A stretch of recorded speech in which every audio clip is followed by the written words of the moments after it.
Good morning. Today we're going to talk about more on quadratics, and we're going to talk about standard form, vertex form, transformations of quadratics, how to shift them left, right, up, down, and how to make them wider or narrower. We're going to look at equations and determine what they look like compared to this parent graph. All right, so this is the parent graph. It's y equals x squared. So if you were to graph that, it's the parabola that opens up, the vertex sits at the origin. And what we're going to do today is we're going to talk about how graphs, when you put them in standard form or if they're in vertex form, if they're bigger than this graph, smaller than this graph, if they're upside down, if they've shifted left or right, up or down. And so those are called transformations. First of all, let's review. Standard form is y equals ax squared plus bx plus c. We know c is the y-intercept. Looking at the a value, we can determine if the graph opens up or down. Remember, if it's positive, it opens up. If the a value is negative, it opens down. And then from here, we can do the opposite of b over 2 times a to give us that axis of symmetry value. Plug that axis of symmetry in for these x's to get the y-coordinate of the vertex. And that's pretty much it. We haven't talked about roots yet. We're going to do another tutorial on that one. This is new. This is vertex form. And the reason why we call this vertex form is because this h and this k is your vertex. So we love vertex form because you don't have to do the negative b over 2a and plug that value in to get the vertex. It's already there for you. Super friendly formula here. Transformations, we're going to talk about the effects of a, h, and k. We talk a lot about a, h, and k. It's not just with quadratics. We use them with radical functions. We can use them with rational functions. Any kind of function, you can talk about how it shifts or how it stretches. And so we use a, h, and k. All right, so let's talk about the effects of a. We always talk about a when it's positive. We don't care if it's negative at this point. The negative a, we just know that flips the parabola upside down. So right now I've got the absolute value of a. So we don't care that it's negative. We just want to look at the a value. And if that value is greater than 1, okay, so if I have an a value that's greater than 1, then my graph will be stretched vertically. Graph is stretched vertically. And what that means, if you think about your paper is stretchy, and you've got your parabola on your stretchy paper, and you stretch it vertically, that U is going to get skinny. It's going to stretch vertically, meaning it's going to get skinny or narrow. So I usually tell my students they can write out stretched vertically when they're describing it, or they can just simply put narrower. So if you are taking a parabola and the a value is bigger than 1, to describe that transformation, you would say it's stretched vertically, or you could tell me that it was narrower. The next possible choice we have here is that my a, again, the absolute value of a, we're just looking at the a value, we don't care if it's negative at this point, and it falls between 0 and 1, like 1/2 or 1/3, 1/4. If you have a fractional a value that's less than 1, greater than 0, this graph is going to be stretched horizontally. Graph is stretched horizontally. Again, picture your parabola on stretchy paper, and if you pull that horizontally, that U is going to be pulled horizontally as well, making it wider. Okay, so it makes it look bigger. It's going to stretch it horizontally, and we can say stretch horizontally, or you can say wider.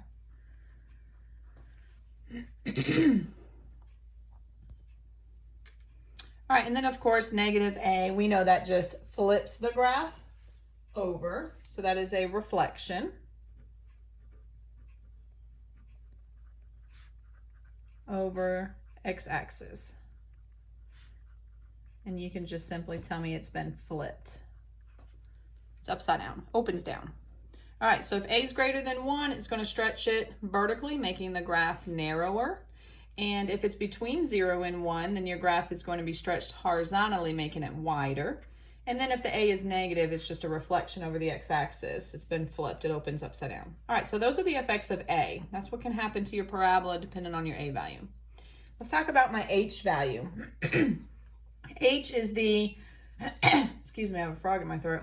H is the x coordinate of the vertex.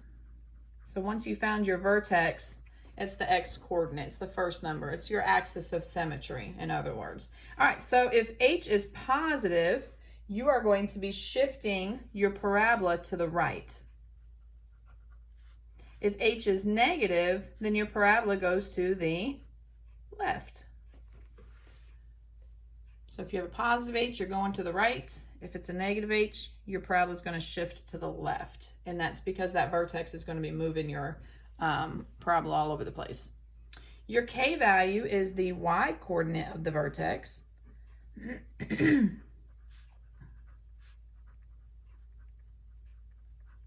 So if you have a positive k value, positive y coordinate of the vertex, if it's in vertex form, that's this number here, then it's going to move your graph up however many units. If it's a 3, you'd go up 3. If it's a 5, you'd go up 5.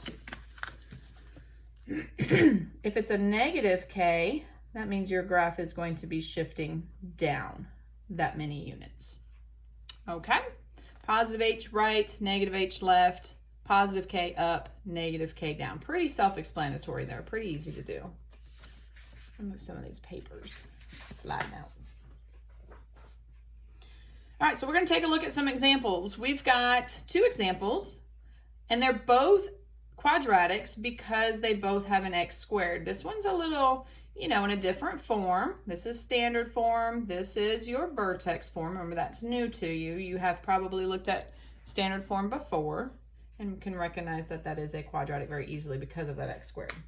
All right, so we are going to describe the transformation. We're going to talk about what A is and what that does to my graph. We're going to talk about H and K and talk about what those things do to my graph.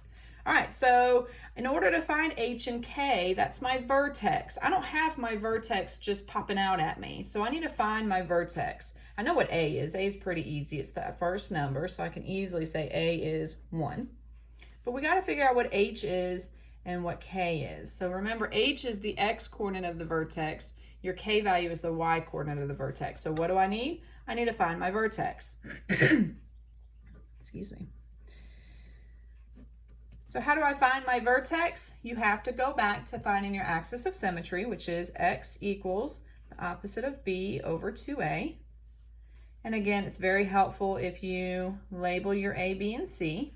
I put a 1 in the front here so I know that that is my a value. So the opposite of 6 is negative 6. Mental math, what's 1 times 2? It's 2. Divide that and you get negative 3. So x is negative 3. Well, x coordinate of my vertex is my h. So your h is basically your axis of symmetry. So now that I have my negative 3, that's the x coordinate of my vertex, do you remember how to get your y coordinate of the vertex? That's right, you just got to simply plug it into the equation. So I'm going to say 1 times negative 3 squared plus 6 times negative 3 plus 2. And you can put that into a calculator if you have one handy. I do not. So I'm going to do some order of operations. Negative 3 squared is 9. 6 times negative 3 is negative 18. Bring down the plus 2. Working from left to right, 9 take away 18 is negative 9. Plus 2 is negative 7. So my vertex is negative 3, negative 7. That makes my h negative 3, my k value negative 7. All right, so I found my a, my h, and my k. Now I can talk about how this graph compares to the parent graph. Is it the same size as far as its width? Has it been shifted up, down, left, or right? Let's take a look. My a value is a 1. So if I look up here where we talked about what the a value does, I've got a is greater than 1, a is between 0 and 1. So what happens if a is just 1? Well, it doesn't change the width of the graph. It has no effect on how wide that graph is compared to the parent graph. So the width has no change. It's not been stretched vertically, nor has it been stretched horizontally. So it's exactly the same width as the parent graph. So we don't even need to say anything. You could say it's the same width, or you just not even talk about it at all. H is negative 3. So remember, h values tells me If it's a positive, it goes to the right. If it's negative, it goes to the left. Well, it's a -3. So that tells me it's going to shift left 3 units. That's because of that H value. The K value tells me that it's going to go up if it's positive, go down if it's negative. Well, I've got a -7. So guess what? That is a shift down 7 units. That's because of that K value. And of course, if you wanted to make a little note here for yourself, in A of 1, there is no width change. Think about multiplying by 1. When you multiply by 1, it doesn't change the value of that number. So if I'm multiplying my A value by 1, nothing's happening. So A of 1, no change in the width. -3 on the H makes it left 3. K is -7, so it's down 7. Pretty simple. So that's how you would describe the transformation. And that's what we're doing today, is we are describing the transformation. And we can do that if it's in standard form, which I just showed you. And now we're going to talk about what if it's in vertex form. I'm going to tell you vertex form is way easier because everything's done for you. You don't have to find the vertex. You don't have to do all this work. It's already been done for you. So if I take a look, I can pull my A out of my equation. If you take a look up here at the vertex form, A is the number that sits out in front of the parentheses, H is inside the parentheses, and K is to the right. So my A value is 1/2. My H value is a little tricky. It looks like it's a +4, but if you put a +4, I'm gonna mark it wrong because the formula says X minus H. X minus H. So this says X plus 4. So what kind of 4 does that have to be? A negative. So I always remind my students to think opposite on that H. Think opposite on H. So if it looks like a +4, it's a -4. But if you can just remember that formula is X minus H, then that should make sense. All right, K equals, it is what it is. So it's a -3. So now I know my A, H, and K. We could talk about the transformation. An A value of 1/2. Well, if you go back up here to your explanation of your A, 1/2 falls between 0 and 1, so the graph has been stretched horizontally. So graph is stretched horizontally. I think this pollen is getting to me. All right, that's my A value. 1/2 tells me my graph is stretched horizontally. If you wanted to just say wider, you could have just said it's wider. And remember, we are comparing it to the parent graph. All right, my H value is a -4. H tells me left or right. So because it's negative, we have another left shift of 4 units. K value is a negative. K tells me up or down, so that is down 3 units. So this is the description for the transformation for this particular equation. A lot faster to do because we didn't have to find the vertex. It was already there for us. And that is how you describe the transformation in standard form. A little more work, you got to find the vertex. (b/2a). Plug that value in to get the vertex. And then, of course, the first number is your H, the second number is your K. And then you can talk about that based on this information here. Vertex form, not a lot of work to find your A, H, and K. Just got to pull it from the equation. Be careful with H.